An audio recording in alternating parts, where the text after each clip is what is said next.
झाड़ू लेकर उनको भगाने की बहुत ज्यादा जरूरत है। तो मुझे लगता है दिल्ली की जनता बाकायदा झाड़ू पकड़ेगी, इन्हें भगाएगी और कमल का ही फूल हर जगह खिलाएगी। दिल्ली जो बर्बाद हो रही है और खस्ता हाली के कगार पर है, ये वाकई में दिल्ली को बचाने का चुनाव है कि ये वाकई में आपदा है। एक चीज में अरविंद जी ने बहुत पैसा खर्च किया है और आवंटन बहुत ज्यादा है, वो है इश्तिहारों में। आप देखिएगा कि पिछले 10 सालों में 4000 गुना बढ़ा है इश्तिहारात पर जो खर्चा है। देखिए, केजरीवाल लगातार कुछ ना कुछ बोल रहे हैं, बहुत ज्यादा ही खौफजदा हैं। ये भी कह रहे हैं चुनाव दिल्ली को बचाने का है। दरअसल दिल्ली को बचाने का ही ये चुनाव है और बर्बादी से रोकने के लिए ये चुनाव बहुत जरूरी है और इसीलिए झाड़ू लेकर उनको भगाने की बहुत ज्यादा जरूरत है। तो मुझे लगता है दिल्ली की जनता बाकायदा झाड़ू पकड़ेगी, इन्हें भगाएगी और कमल का ही फूल हर जगह खिलाएगी, क्योंकि लोग आजिज हो गए हैं। और जो खर्चा जिसका आवंटन किया था केजरीवाल ने, जो वादे किए थे, वो उसका कुछ अता पता नहीं है, कुछ हिसाब किताब नहीं है। अब आप देखिए 8000 करोड़ रुपए यमुना सफाई में जो पिछले 10 साल में जिनका आवंटन किया गया है, उसका कोई भी अता पता नहीं है। इन्होंने स्कूल बनवाए हैं और स्कूल में 600% ज्यादा कंस्ट्रक्शन कॉस्ट लगाया है। अब देखिए मोहल्ला सभाओं की हालत ज्यादातर गंदगी में पड़े हैं, कुछ दवाइयां दी जाती हैं उनको और कोई कोई इसमें से एक्सपायर्ड भी होती हैं। और एक टेस्ट होता है लेकिन नाम होते हैं 65,000 लोगों के। तो हर चीज में गड़बड़ घोटाला है और मुझे लगता है कि वाकई में दिल्ली जो बर्बाद हो रही है और खस्ता हाली के कगार पर है, ये वाकई में दिल्ली को बचाने का चुनाव है और इसलिए बहुत जरूरी है कि लोग इनको भगाएं और इनसे हमें छुटकारा मिले, क्योंकि ये वाकई में आपदा है। देखिए, झूठ बोलने की पुरानी आदत है।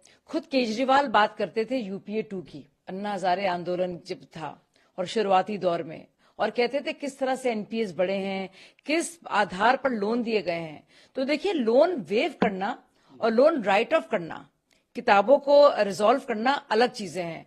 और खुद आईआरएस अफसर हैं, रेवेन्यू के अधिकारी, वो जानते हैं, जानते हुए भी वो झूठ बोल रहे हैं। तो मतलब उनको पता है कि वो झूठ बोल रहे हैं, लेकिन जानबूझ के वो झूठ बोल रहे हैं। और ये भी वो जानते हैं कि इतने 20 राज्यों में अगर हम लोग हैं तो मोदी की गारंटी की वजह से हैं, क्योंकि एक विश्वसनीयता है कि अगर हम बात भी कर रहे हैं और जो, चाहे वो अनाज हो, चाहे वो राशन हो, चाहे वो आवास योजना हो, चाहे आयुष्मान योजना हो, उसको तो केजरीवाल जी ले रहे हैं लोगों से। और हम लोग लोगों के घर बेहतर करने का, उनको कुछ देने का काम कर रहे हैं कि उनसे छीनने का काम कर रहे हैं। एक चीज में अरविंद जी ने बहुत पैसा खर्च किया है और आवंटन बहुत ज्यादा है, वो है इश्तिहारों में। आप देखिएगा कि पिछले 10 सालों में 4000 गुना बढ़ा है इश्तिहारात पर जो खर्चा है, वो भी मिडिल क्लास का पैसा। यानी कि स्कीम के नाम पर कुछ नहीं है, लाभार्थी के नाम पर कुछ नहीं है, लेकिन उस पर खर्चा करना और अपना महामंडन करना, उस पर तो बेतहाशा पैसा खर्च किया है। अपने आप में कितनी शर्म से डूबने वाली बात है ये। जब फंस जाते हैं, जब उनसे कहा जाता है कि पंजाब में लोग टकटकी लगाकर बहनें हमारी इंतजार कर रही हैं कि भाई वो 1000 रुपए कब आएंगे। दिल्ली में भी कैबिनेट नोट तो पहले ही आ गया था 1000 रुपए का, तो अब मतलब 1 साल पहले ही। और अब 2500 की बात हो गई, झूठ मूठ की स्कीम बनाई गई, जो उनके ही डिपार्टमेंट ने कहा ऐसी कोई स्कीम ही नहीं है।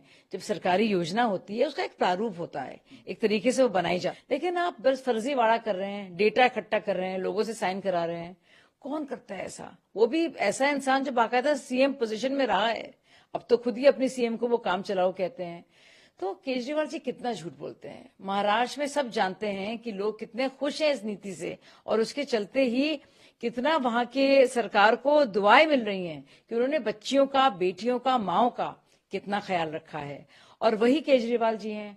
पंजाब में कितने साल हो गए आप सोचिए, अब 3 साल होने को आ रहे हैं, लेकिन योजना के नाम पर और जो उनके वादों के नाम पर कुछ भी नहीं है। तो अब वो एग्जाम्पल दे रहे हैं महाराष्ट्र का। ये इंसान झूठ एंड फरेब का मास्टर